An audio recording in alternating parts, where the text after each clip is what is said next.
A couple months back, Bear sent over its new LS-6 as part of ArcheryTalk's 2017 hunting bow project.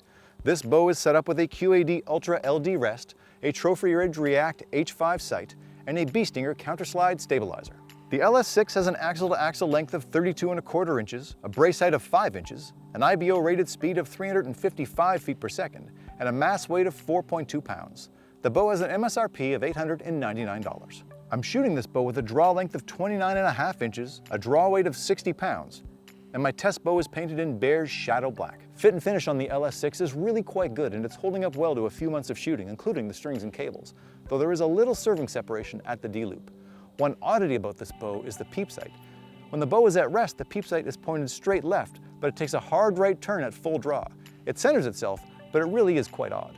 Another oddity with the LS-6 is the draw length. I initially set this bow up with the modules and draw stops in the 29½ inch settings, but when I put it on a draw board, I found that it was just over a full inch long. I ended up having to move everything to the 28½ inch settings to get the draw length where I wanted it.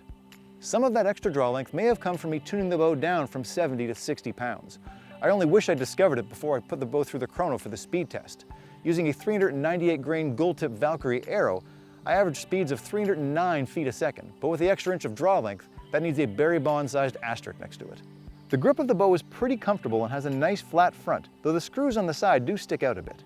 Overall, I'm a fan of it. When it comes to shooting the Bear LS-6, the draw cycle is quite stiff.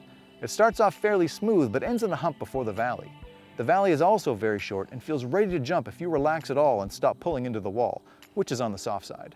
This bow comes only with a 70% let-off option, but really could use 80% or more, as well as a slightly longer valley. It's not a bow I like to shoot a lot of arrows of in a given session. It's just too taxing.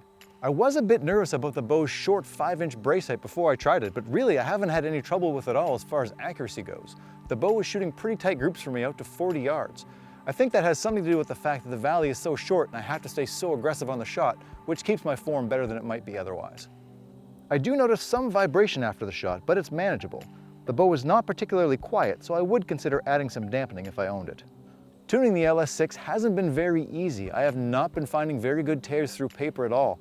But to be fair, when I've got 6 hunting bows that I'm testing and some target bows and everything else, I don't have a lot of time to dedicate to any one bow for tuning.